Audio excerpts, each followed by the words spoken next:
Headed to the track this morning, hoping it is open. It's mostly closed. Never really understand when it is open. No one was in the office, just went to go and check. However, I've got a treat for you today. I'll be doing the Yasso 800. So what are they? Why am I doing them? And why should you be doing them as part of your marathon training? Well, that's what we're going to cover in this video. So make sure you stick around, because you're not going to want to miss this, because this is what is going to make the difference between you hitting your goals for your next marathon, or even better yet, your next PB. I had to jump the fence because no one was in the office. So sadly, like I say, I'm having to break the rules. I'm not sure if it's the law, but it's definitely breaking the rules. But I'm here now anyway, so let's get into why I'm doing the Yasso 800s. What are they if you don't know?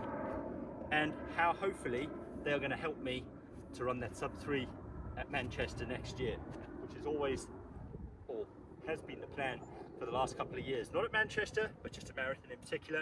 It just so happens that Manchester is where I'll be doing it next year. So today's session is going to be 6x800s, 15-minute warm-up, followed by 6x800s with a 40-second recovery. Jogging recovery, that is. So where does the Yasso 800s come in? Well, the idea behind the Yasso 800 is I wanted to run a 2:55 marathon, while really wanting to do a sub 3. So let's say the goal pace is 2:55 marathon. The 800 splits are going to be done at a pace of 2:55 per kilometer, which works out to be around 4:41 minute miles, if I've done my calculations correctly. So that's what I'll be running, these 6x800s with a 40-second recovery. So if you're wanting to run, say, a 3-hour marathon, your 800s will be 3 minutes with 40-second recovery, so on. If you're running a 4-hour marathon, it'll be 4 minutes, and so on and so on. So hopefully that clears that up. I've got the drone, hopefully I can get some decent footage. 15-minute warm-up, maybe do some strides, definitely actually do some strides in there somewhere, going straight into those 6x800s. It's going to be a tough session. Let's get into it.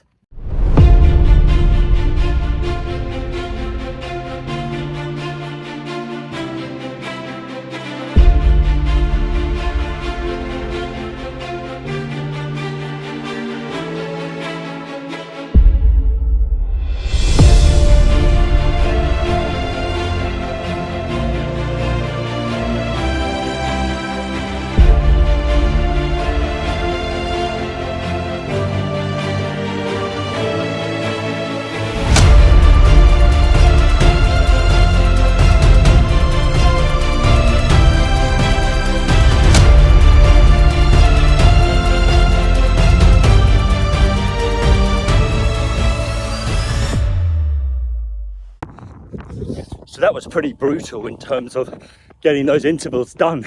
However, I got it done, albeit not to plan, as in the target pace was not met. However, I've got a good base now to build on, and that's ultimately what it's about. So I've got a long way to go until Manchester, so there's no panic. And like I say, it was probably really ambitious because I haven't done any intervals since before London Marathon now. So it's been a long time coming. And then to come into this morning thinking I can just run 2:55 kilometers per 800 was very ambitious. But you've got to start somewhere. You've also got to have a stretching goal. Maybe a bit unrealistic to start, but you live and learn. So I didn't average on the 2:55 kilometer pace for the 800s. Instead, I averaged 3:44.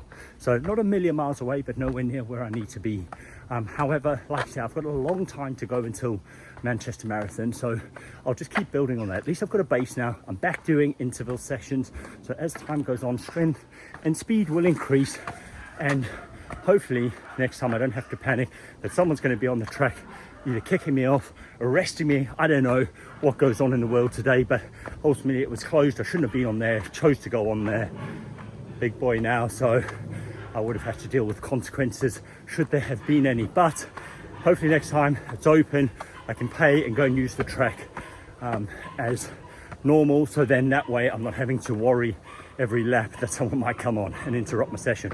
But I've got a base, we build from here.